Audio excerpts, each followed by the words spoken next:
Genesis chapter 38. At that time Judah left his brothers and went down to stay with a man of Adullam named Hira. There Judah met the daughter of a Canaanite man named Shua. He married her and made love to her. She became pregnant and gave birth to a son, who was named She conceived again and gave birth to a son and named him Onan. She gave birth to still another son and named him Shelah. It was at Kezib that she gave birth to him. Judah got a wife for his firstborn, and her name was Tamar. But Judah's firstborn, was wicked in the Lord's sight, so the Lord put him to death. Then Judah said to Onan, "Sleep with your brother's wife and fulfill your duty to her as a brother-in-law to raise up offspring for your brother." But Onan knew that the child would not be his. So whenever he slept with his brother's wife, he spilled his semen on the ground to keep from providing offspring for his brother. What he did was wicked in the Lord's sight. So the Lord put him to death also. Judah then said to his daughter-in-law Tamar, "Live as a widow in your father's household until my son Shelah grows up." For he thought, he may die too, just like his brothers. So Tamar went to live in her father's household. After a long time, Judah's wife, the daughter of Shua, died. When Judah had recovered from his grief, he went up to Timnah, to the men who were shearing his sheep, and his friend Hira the Adullamite went with him. When Tamar was told, "Your father-in-law is on his way to Timnah to shear his sheep," she took off her widow's clothes, covered herself with a veil to disguise herself, and then sat down at the entrance to Enaim, which is on the road to Timnah. For she saw that, though Shelah had now grown up, she had not been given to him as his wife. When Judah saw her, he thought she was a prostitute, for she had covered her face. Not realizing that she was his daughter-in-law, he went over to her by the roadside and said, "Come now, let me sleep with you."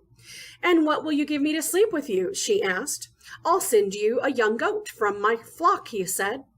"Will you give me something as a pledge until you send it?" she asked. He said, "What pledge should I give you?" "Your seal and its cord and the staff in your hand," she answered. So he gave them to her and slept with her, and she became pregnant by him. After she left, she took off her veil and put on her widow's clothes again. Meanwhile, Judah sent the young goat by his friend the Adullamite in order to get his pledge back from the woman, but he did not find her. He asked the men who lived there, "Where is the shrine prostitute who was beside the road at Enaim?" "There hasn't been any shrine prostitute here," they said. So he went back to Judah and said, "I didn't find her. Besides, the men who lived there said, 'There hasn't been any shrine prostitute here.'"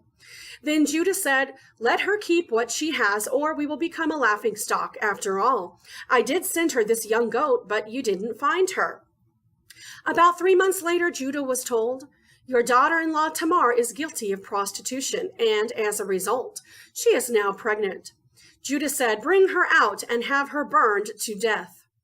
As she was being brought out, she sent a message to her father-in-law. "I am pregnant by the man who owns these," she said.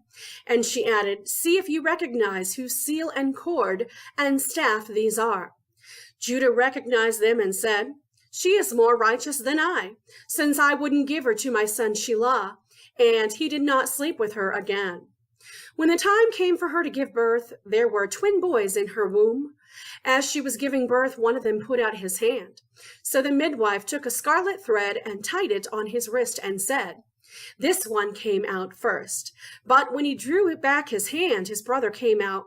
And she said, "So this is how you have broken out." And he was named Perez. Then his brother, who had the scarlet thread on his wrist, came out, and he was named Zerah.